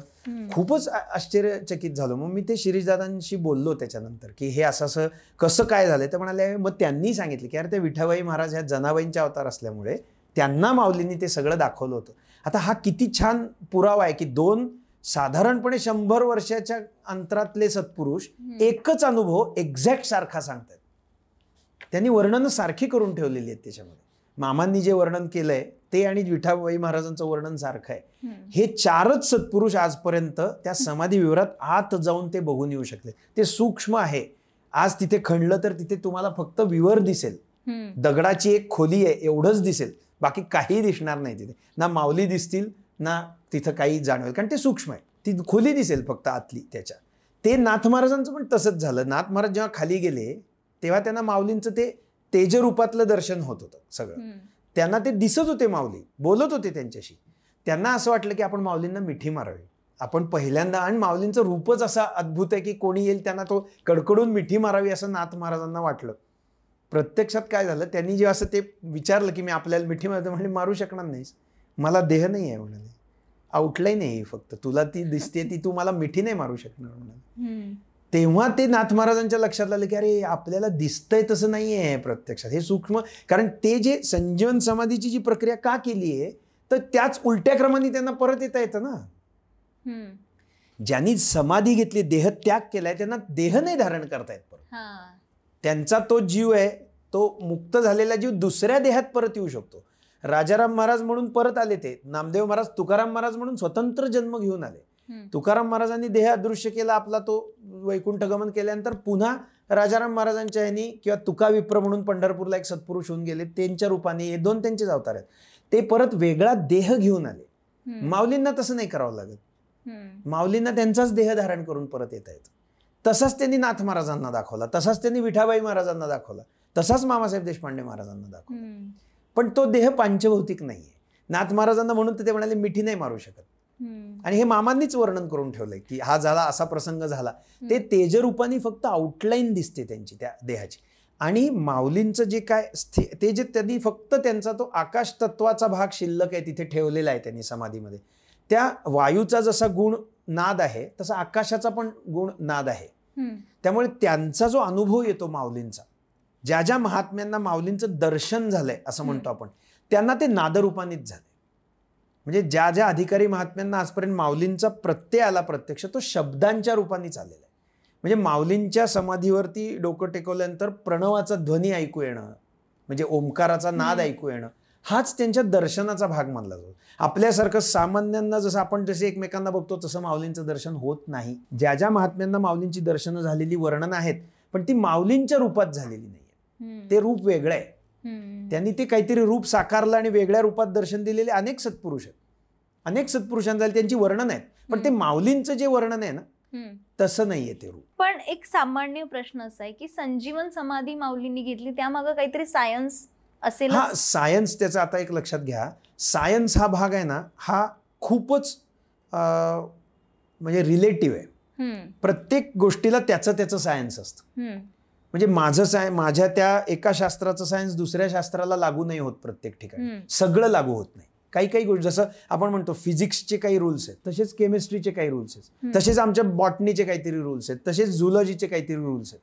ते एकमेकांना काही भाग कोइन्साइड करतात, काही भाग त्यांचा एकाच तत्वावरती चालतो, पण काही भागाचा नाही चालत. आता जसं एवढं सायन्स पुढं गेलंय, आम्ही आत्तापर्यंत पाहिजे ते आपण इन विट्रो फर्टिलायझेशन करून एक स्वतंत्र जीव तयार करू शकलो, पण तो जीव आम्हाला पुन्हा कुठल्या तरी गर्भातच इम्प्लांट करावा लागतो. बाहेर जीव तयार करता आलेला नाही अजूनपर्यंत. कारण ते इमिटेटच करता आलेलं नाही. तो जो मातेचा गर्भ आहे किंवा कुठल्याही प्राण्याचा असो मनुष्याचा असो त्या गर्भाचं इमिटेशन करता आलेलं नाही. आम्ही बाहेर फर्टिलायझेशन करू शकलो सगळं त्याचा एक, पण पुन्हा ते फर्टिलाइज्ड ओव्हम जे असतं ते आम्हाला गर्भातच इम्प्लांट करावं लागतं. म्हणजे इतकं सायन्स पुढे जाऊन सुद्धा आम्ही गर्भ नाही तयार करू शकलो बाहेर. बघा म्हणजे काही सायन्स असं आहे की जे आपल्या पलीकडे आहे अजूनही. पण हे आम्हाला समजेल अशा भाषेत, तेच काय वैज्ञानिक भाषेत काय सांगा? वैज्ञानिक भाषेत आता तुम्हाला आम्हाला समजणारं विज्ञान आहे ना त्यालाच मुळात ही प्रक्रिया समजलेली नाही.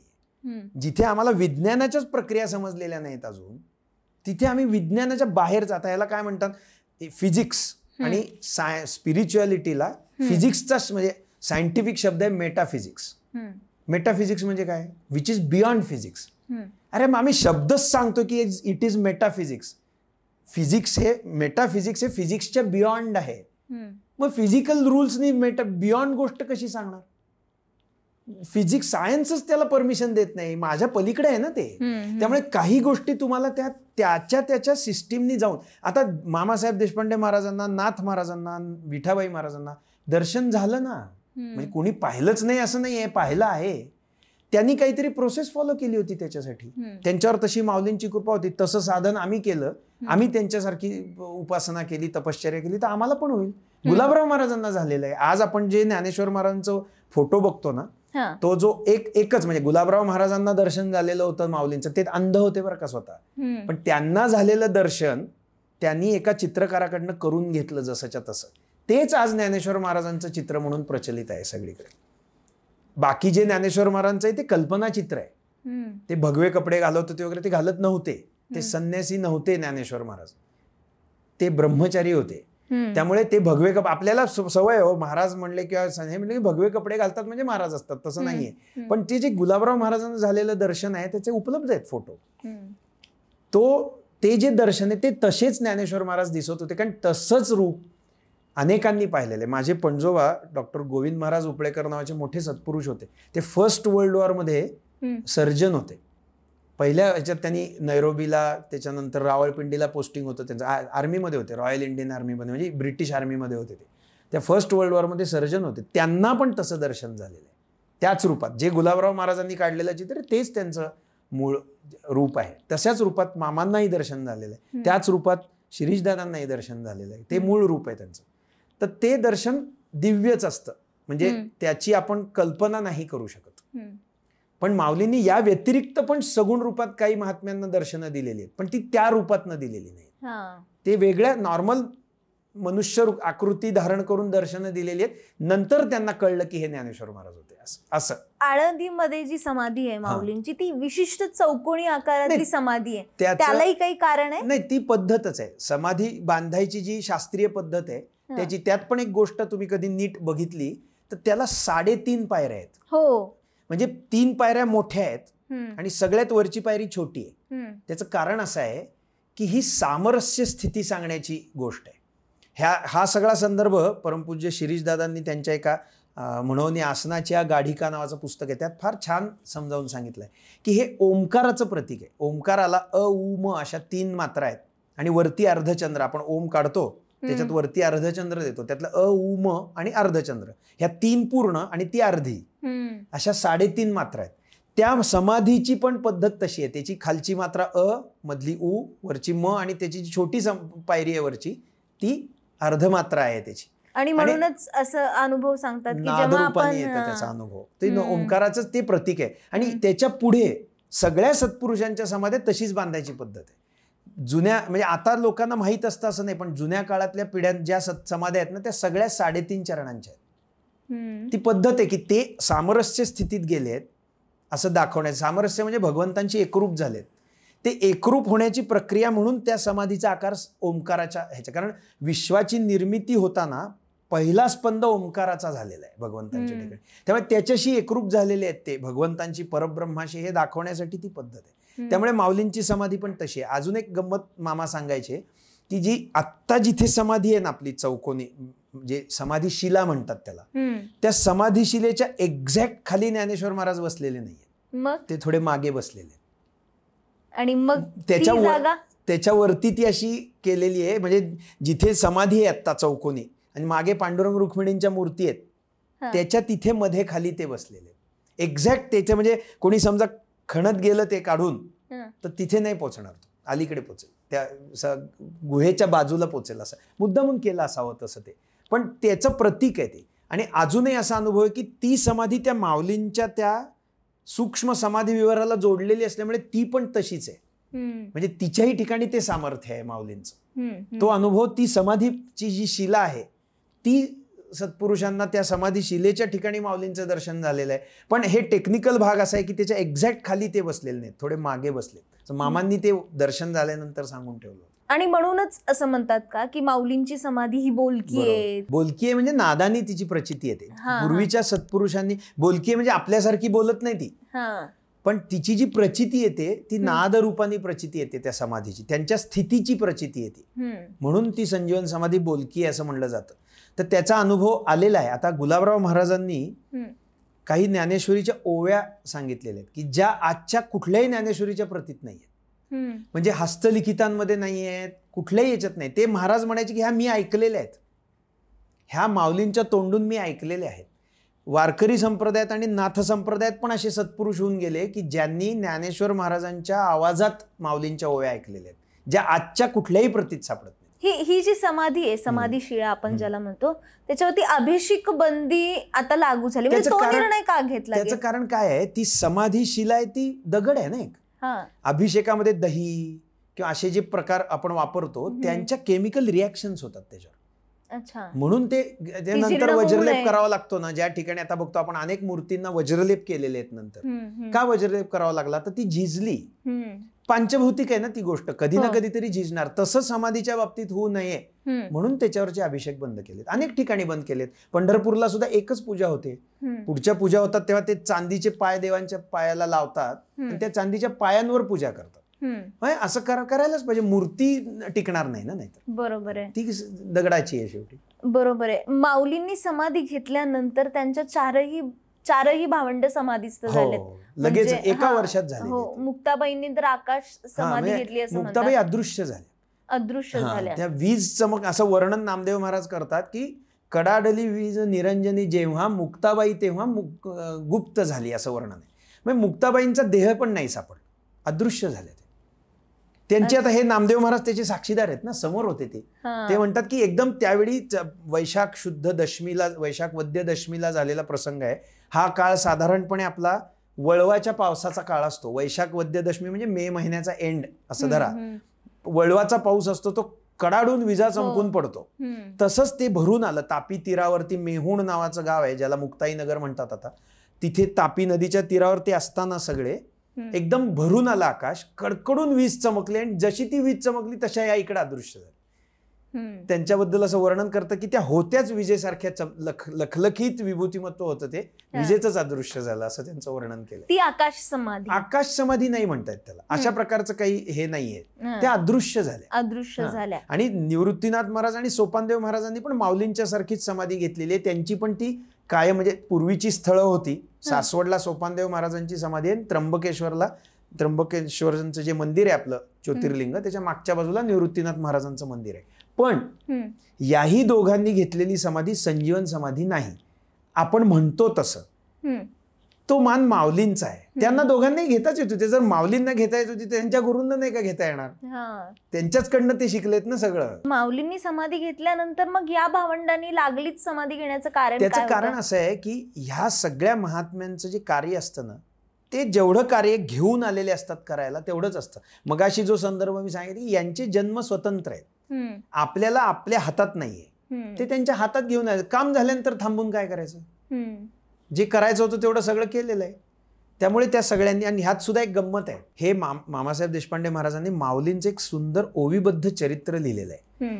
माऊलींचं चरित्र हे एकमेव आहे. तसं इतर सत्पुरुषांनी अनेकांनी चरित्र लिहिली आहेत संतांची एकत्र, पण माऊलींचं स्वतंत्र 2400 ओव्यांचं एक ज्ञानदेव विजय नावाचं त्यांचं काव्य आहे. सुंदर 15 अध्यायांचं, अतिशय भावपूर्ण, आणि त्यात आपल्याला माहीत नसलेले कितीतरी माऊलींचे अद्भुत गोष्टी आहेत. आपल्याला 4 गोष्टी माहिती आहेत. ती त्यांनी रेडा बोलवलेला माहितीये, भिंत चालवलेली माहितीये, चांगदेवांचा हे करण्यासाठीचा प्रसंग माहितीये, समाधी घेतल्याचा प्रसंग माहितीये, आणि ज्ञानेश्वरी लिहिली एवढंच माहितीये. याच्या व्यतिरिक्त खूप आहे. खूप आहे याच्या व्यतिरिक्त की जे त्या ग्रंथ आणि उपलब्ध आहे. म्हणजे मामांनी ते कुठून तरी लिहिलेलंच आहे ना, म्हणजे त्यांनी नोंदी केल्यात कोणत्या ग्रंथांच्या आधाराने मी हे चरित्र लिहितो असं लिहिलंय त्यांनी. ते ग्रंथ आता दुर्मिळ झाले म्हणून आपल्याला माहित नाही, पण त्या चरित्रामध्ये त्यांनी एक फार वेगळा संदर्भ नोंदवलाय. तो असा आहे की माऊलींनी ज्ञानेश्वरी झाल्याबरोबर समाधी घ्यायची इच्छा व्यक्त केली होती. त्यानंतर माझं काम झालं, 16व्या वर्षी त्यांनी ज्ञानेश्वरी लिहिली आपल्या वयाच्या. त्या 16व्या वर्षी त्यांनी समाधी घ्यायचं ठरवून टाकलं. त्यांनी ते भगवंतांना सांगितलं की आता माझं काम झालं, मी ज्याच्यासाठी जन्माला आलो होतो ते काम झालेलं आहे, त्यामुळे आता मी देह ठेवतो. तेव्हा निवृत्तीनाथ महाराज त्यांना म्हणाले की मला अजून तुझा सहवास हवाय, तर तू अजून 2 वर्ष माझ्यासाठी थांब. ते काय गुरूंची आज्ञा, ठीक आहे म्हणा, 2 वर्ष मी थांबतो. 16ची 18 झाली. 18 झाल्यानंतर जेव्हा परत ते म्हणले दादा आता 2 वर्ष झाली, आता मी देहत्याग करायचा, समाधी घ्यायची मला, तेव्हा सोपानदेव म्हणाले आता मी पण धाकटा भाऊ आहे, माझ्यासाठी 2 वर्ष थांब. मग ते अजून 2 वर्ष थांबले. 18चे 20 झाले.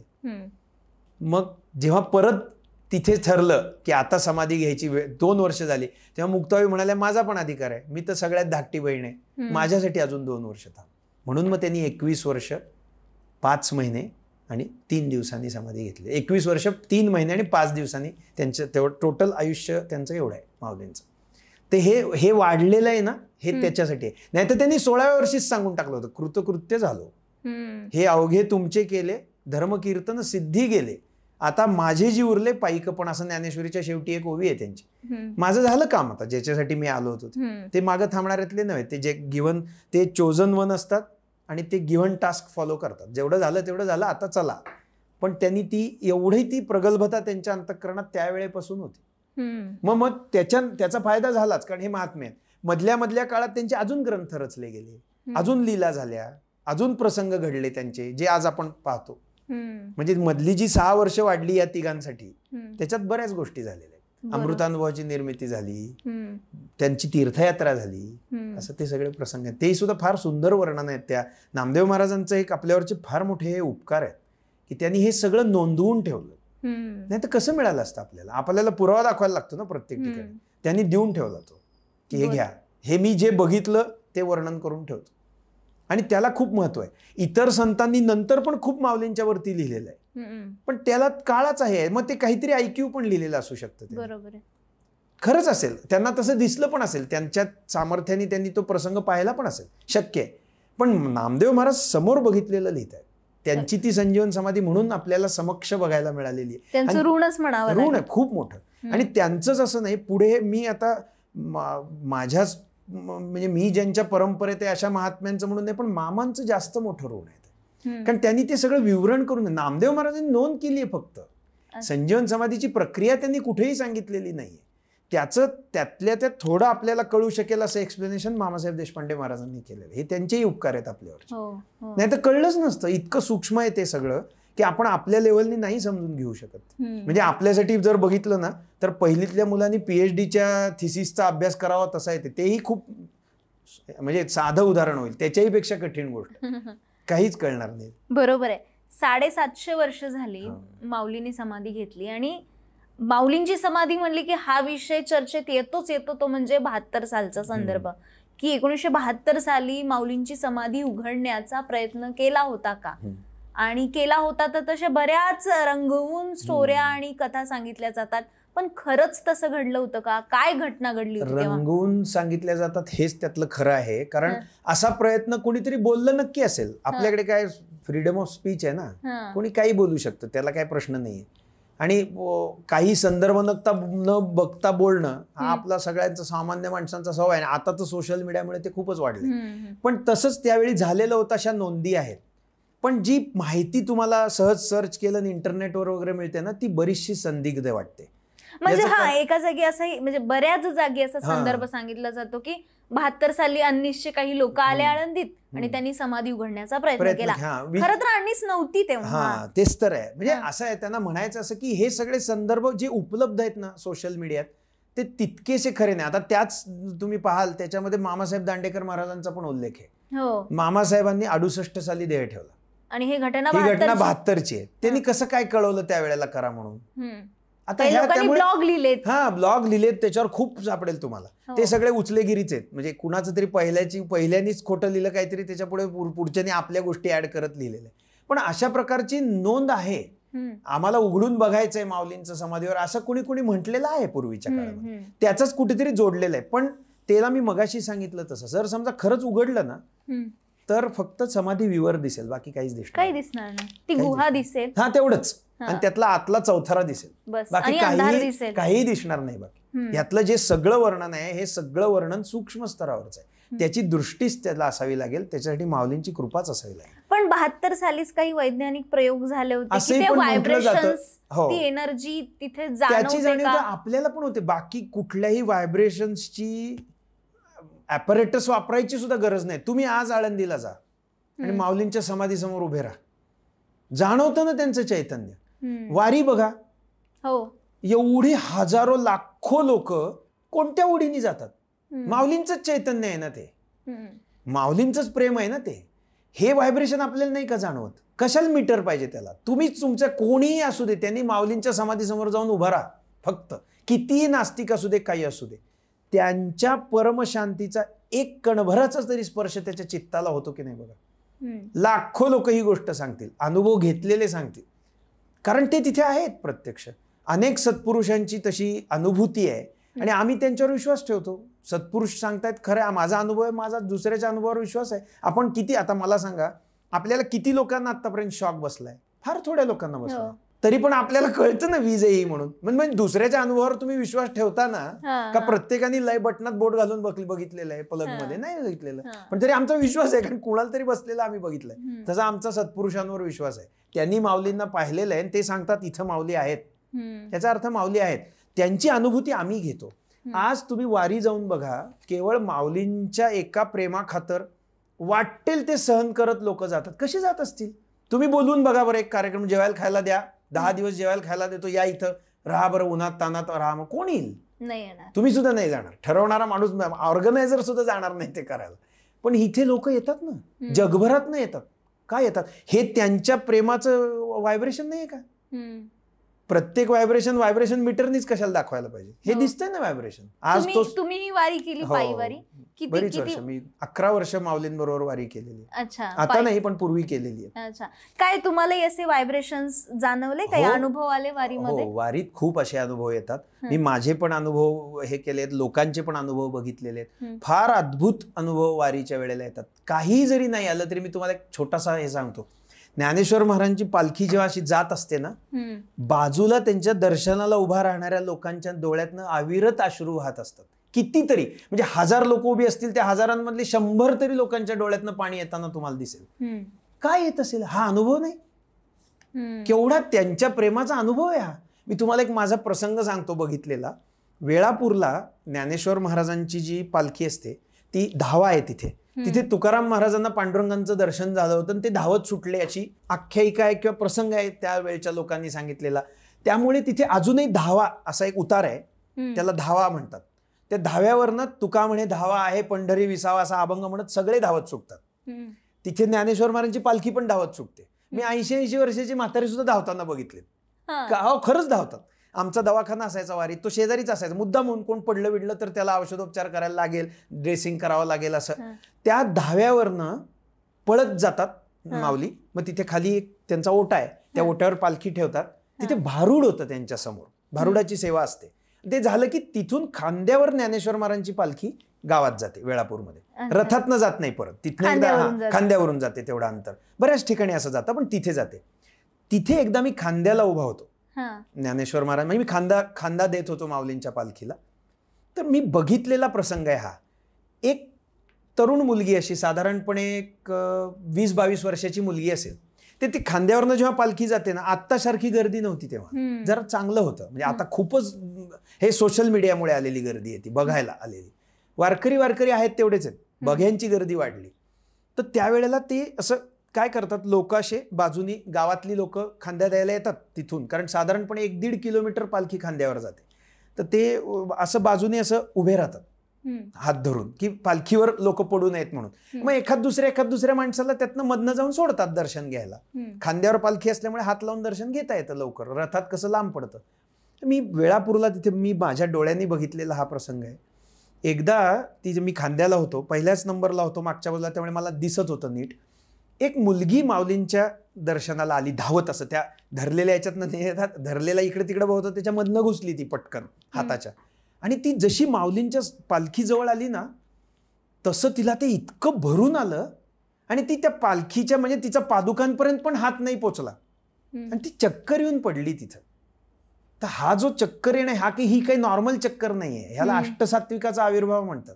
माऊलींच्या प्रेमाने तिला ती चक्कर आली होती. मूर्छा हा अष्टसात्विकाचा 8वा भाव सांगितलाय. सात्विक भावाचं जे वर्णन भरतमुनी करतात नाट्यशास्त्रामध्ये, त्याचा तो तिला ते इतकं असह्य झालं दर्शनात, का तो काय आनंद झाला असेल ते काय मी सांगू शकत नाही. पण ती जशी त्या माऊलींच्या पालखी जशी तिचा नुसता हात लागला पालखीला आणि ती चक्कर येऊन पडली खाली. आता हा किती मोठा अनुभव आहे त्यांच्या कृपेचा. हा तुम्ही असा इमिटेट करून दाखवा बरं, त्याचं नाटक करून दाखवा बरं, किंवा ठरवून मला असं होणार आज करून दाखवा बरं. हे व्हायब्रेशन आहे त्यांच्या कृपेचं. असे किती प्रसंग सांगू, आता तुम्ही पटकन म्हणालात म्हणून हा मला आठवला. असे किती प्रसंग आहेत. मी अजून एक गंमत म्हणून तिथे माऊलींच्या कृपेचा अनुभव सांगतो. मी पालखीला खांदा द्यायला तिथेच होतो त्याच वर्षी किंवा त्याच्या पुढच्या मागच्या वर्षीची गोष्ट असेल. तर ते साधारणपणे 40 मिनटं जातात, जवळपास 30-40 मिनटं जातात तेवढं अंतर क्रॉस करायला. तर ते मी दरवर्षी वारीला जात असल्यामुळे त्या खांदेकरांची माझे संपर्क चांगला असल्यामुळे त्यांनी मला ठेवायचे की शेवटपर्यंत खांदा दे, पूर्ण पुढची 40-45 मिनटं खांदा दे असं. तर मी खूप तहान लागली होती मला. ते धावपळ खूप असते, चालत आलेलो होतो आम्ही त्यात खांदा द्यायला परत. पण तिथे गर्दी असते, 5-6 खांदेकरी असतात. मी जसा छोटा असल्यामुळे चेपला गेलो होतो त्याच्यात त्या पालखीला. असा मला कुणाला सांगता येईल, कोण पाणी देणार ना तिथे एवढ्या गोंधळात. मला खूप तहान लागली होती. आता तहान मी काय केलं, मला पालखीला शेवट पहिला खांदेकरी असल्यामुळे मला पालखीत दिसत होतं ना, शांतपणे चाललेलं. म्हणजे एखादा खडीसाखरेचा खडा किंवा काय साखर फुटाणा कोणी टाकलेला दिसला तर खाऊ, माझा डावा हात मोकळा असतो, उजवा हात खांद्याला असतो. काहीच नव्हतं. म्हणलं जाऊ दे आता, काहीच काय कुणाला मागणार, शक्य नव्हतं. साधारणपणे त्या तळापाशी, वेळापूरच्या तळापाशी मी पोचलो आणि त्यावेळी ज्ञानोबा खांदेकरी म्हणून एक खांदेकरी होता. तो एकदम मागे वळला आणि तोंड उघड म्हणाला आणि एवढा मोठा खडीसाखरेचा खडा त्यांनी माझ्या तोंडात टाकला. त्याला कुठनं मिळाला, त्यांनी कुठनंही केला, मला तहान लागलेली त्याला काय माहिती, काहीच संबंध नाही. तो पार समाज आरती होईपर्यंत मी चगळत होतो. मला तहान बिहान माझी सगळी गेली. एवढा मोठा खडीसाखरेचा कडा तोंडात टाकला कुठून तरी अचानक. आता हे मला तहान लागलेली माऊलींना नाही कळली काही. अनुभवायचं ना हा. आपल्याला असं का वाटतं की मला ज्ञानेश्वर महाराज प्रत्यक्ष दिसले पाहिजेत म्हणजे अनुभव नाही. माझ्या लायकीचा अनुभव मला येणार ना. माझी जेवढी तयारी आहे तेवढा अनुभव मला येणार. माझ्या मनातली गोष्ट कळलीच ना माऊलींना. मला खूप तहान लागली होती. एक एवढा खडीसाखरेचा पुढे अर्धा तास पुरला मला तोंडात परत. आता हा अनुभव नाहीये का माऊलींच्या कृपेचा. तुम्ही आता मगाशी त्या 20-22 वर्षाच्या मुलीचं उदाहरण सांगितलं, तो प्रसंग सांगितला. मला इथं असा प्रश्न तुम्हाला विचारायचा आहे की आता आपल्या आई वडिलांनी, आजी आजोबांनी, मागच्या पिढीने वारी केली, इथून पुढे वारीचं भविष्य ठीक आहे. काही वर्ष आपले आई वडील जोपर्यंत थकत नाहीत तोपर्यंत ते पायी चालतील, पण तिथून पुढे वारी कोण करणार? ही तरुण पिढी वारी करेल का? काय वाटतं? का नाही करणार? कारण काय आहे, 700 वर्ष आज वारी तर ज्ञानेश्वर महाराजांच्या आधीपासून चालू आहे. पालखी सोहळा हा 200-250 वर्षाचा आहे. वारी आधीपासून चालू आहे. दिंडी घेऊन जाण्याची पद्धत होती. ज्ञानेश्वर महाराजांची पालखी, तुकाराम महाराजांची पालखी हे नंतर सुरू झालेलं. माऊलींची पालखी 1832ला झाली. त्याच्या आधी तुकाराम महाराजांची सुरू झाली होती. त्याच्या आधी नाथ महाराजांची पण जात होती आपापल्या ठिकाणून. त्यावेळी तरुण होतेस ना. नाही पण ऐका मी काय सांगतोय का, त्यावेळी तरुण होतेस ना. त्यावेळी कुणाला तरी असं वाटलंच असेल की अरे आपण जातोय, आपली पुढची पिढी जाईल का? वाटलं असेल, नक्कीच वाटलं असेल. पण गेलीये ना, आजही आहे, उद्याही राहणार आहे. त्याची तुम्ही काळजीच करू नका. कारण तो माऊलींचा सोहळा आहे, तो चालणारच आहे. आज हौशे नवशे गवशे म्हणून जातील, त्यातल्या एखाद्याला कुणाला तरी असं वाटतंच की अरे आपण आता प्रेमाने वारी करू. असेच एक दोन इकडच्या ह्याच्यात इकडच्या ह्याच्यात येत राहतात. आधी बघायला गेलेले असतात, नंतर ते आयुष्याचं ध्येय येऊन जातं त्यांचं. मी बघितलेत वारकऱ्यांकडे एक पद्धत आहे, त्याला 5वीची माळ म्हणतात. म्हणजे काय, जी घराणी वारकऱ्यांची आहेत ना त्यांची ती पद्धत आहे. 5व्या दिवशी आपल्याकडे अशी म्हण आहे, पद्धत आहे की 6व्या दिवशी सटवाई कपाळावरती आयुष्याचा लेख लिहिते असं म्हणतात. म्हणून 6व्या दिवशीच्या रात्री त्या सटवाईची पूजा करायची पद्धत असते. जुन्या काळात होती. ते सगळं दौत टाक वगैरे मांडून ठेवायचं, रात्री दिवा ठेवायचा, असं ते अंधार तो पडता कामा नये, म्हणजे ती चांगलं लिहिल ना, असं ते त्याचं रूपकात्मक सगळं वर्णन आहे. वारकऱ्यांच्या जे निष्ठावंत वारकरी घराणी आहेत ना, त्यांच्याकडे मुलाच्या गळ्यात 5व्या दिवशी माळ घालतात. ते म्हणतात त्या सटवाईने लिहायच्या आत आम्ही त्याला वारकरी केलेलं. इतकी निष्ठा आहे त्यांची. मग अशी निष्ठा पिढ्यानपिढ्या चालत आली, अजूनही पिढ्यानपिढ्या चालेल, त्याची काही काळजी करू नका. उलट आता कोणीतरी बघायला जाईल, आता सोपं झालंय उलट, कारण ते बघायला मिळते. पूर्वी ऐक्यू माहितीवर जाणार होते, आता तुम्ही व्हिडिओ बघता, फोटो बघता, कुठेतरी आनंद होतो. 100 लोक कौतुक म्हणून बघायला जात असतील, 2 लोक तरी हौसेने जातील, मनोभावे जातच असतील, जाणारच, कारण त्याच्यातच ते टिकत असतं. शाश्वत जे ज्ञानेश्वर महाराजांनी त्या 15व्या अध्यायामध्ये त्या अश्वत्थाचं जे वर्णन केलंय ना, भवाश्वत्थाचं किंवा संसार अश्वत्थाचं, ते असंच आहे की त्याची सतत वाढ होत राहते. काहीतरी नवीन निर्माण आहे तर काहीतरी नष्ट होतं. त्याचा टोटल बघितली तर सारखं असतं. म्हणजे त्याची 4 पानं नवीन, झाड बघा तुम्ही, एखादं पिंपळाचं झाड बघा, ते वाढलंय असं दिसतं का? नाही, त्याची 4 पानं रोज पडत असतात, त्याला 4 नवीन उगवत असतात. बरोबर. तसंच वारीचं, म्हणजे वारी ग्लोबल होत चाललीये. वारीमध्ये हौशे नवशे गवशे वाढलेत, पण तरी ती निष्ठावंत पण कोण ना कोणतरी येतच राहतात, येणारच, आणि ते कधीच आलेच पाहिजेत आणि वारी टिकेल. याचं कारण असं की जर 700 वर्ष 500 वर्ष 200 वर्ष जर एखादी गोष्ट टिकलीये, तर ती पुढे पण टिकणं त्याच क्रमाने, जे त्यावेळी झालं ते आत्ताही होणार आहे ना. तेव्हाही कोणाला तरी वाटलंच असेल, खरंच आपली पिढी करेल का, पुढची पिढी करेल का, करत आली आहे, कुणाला कुणाला तरी वाटलेलंच आहे. कारण त्या माऊलींची व्हायब्रेशन्स कुणाच्या चित्ताला स्पर्श करावीत, कुणाच्या फक्त शरीराला बाहेर न स्पर्श करावेत, हा त्यांचा मुद्दा आहे. ज्याच्या आत जाऊन भिडेल तो जाईलच. असा कोण ना कोणतरी त्यांच्या कृपेचा असणारच ना, नक्कीच. त्याला ते भिडणार आत जाऊन, ती संजीवन समाधी त्याच्याशी बोलणार काहीतरी, आणि तो त्यांचा पायीक होऊन राहणार, पर्यायच नाही त्यांना. आणि हे असं होतच राहणार. म्हणजे हे तुम्ही अनअवॉइडेबल आहे असं म्हणा, तुम्ही म्हणा नाही तर नका म्हणू, माऊलींची शक्ती ते कार्य करणारच आहे. तिने आज इतकी वर्ष केलंय, उद्याही ते ती करणारच आहे, कारण ते माऊली आहेत. आमच्या वारकऱ्यांचं म्हणा किंवा ज्या सत्पुरुषांनी त्यांचं वर्णन केले, त्यांनी त्यांचं वर्णन जिव्हाळा, प्रेमाचा पुतळा असं वर्णन केले, ते तसेच आहेत. हा, ते माऊली आहेत. आणि माऊली या शब्दाचं पण अंतरंग आहे. ते परमपूज्य शिरीष दादा त्याचा एक मंत्रशास्त्राप्रमाणे भाग सांगतात. मुद्दाहून माऊली का आहे, तर प्रत्येक शब्दाला ना आपल्या एक लिंग असतं. म्हणजे एक काही शब्द पुल्लिंगी असतात, काही शब्द स्त्रीलिंगी असतात. म्हणजे शब्दाला म्हणत नाही, म्हणजे तुम्ही म्हणाल रोहन हा शब्द पुल्लिंगी आहे कारण ते नाम आहे मुलाचं, तसं नाही. अक्षराला लिंग सांगितलेलं आहे मंत्रशास्त्राने.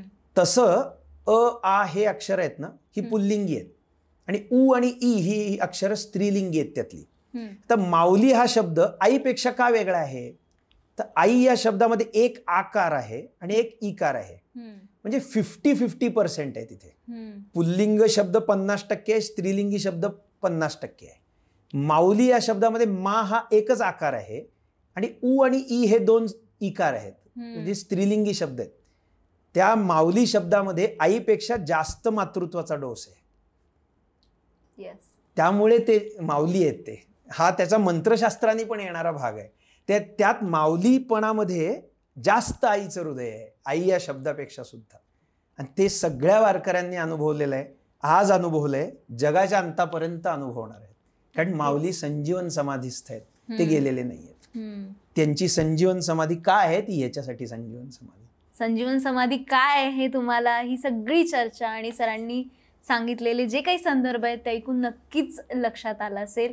हे सगळ्या गप्पा आणि सरांचे हे विचार, त्यांचे अनुभव, त्यांनी सांगितलेले संदर्भ तुम्हाला कसे वाटले, म्हणजे याबद्दल तुमचं काय म्हणणं आहे, तुमच्या प्रतिक्रिया खाली कमेंट बॉक्समध्ये लिहून नक्की कळवा. आणि अशाच इंटरव्ह्यूजसाठी, पॉडकास्टसाठी लगावती यूट्यूब चॅनलला सबस्क्राईब करायला विसरू नका.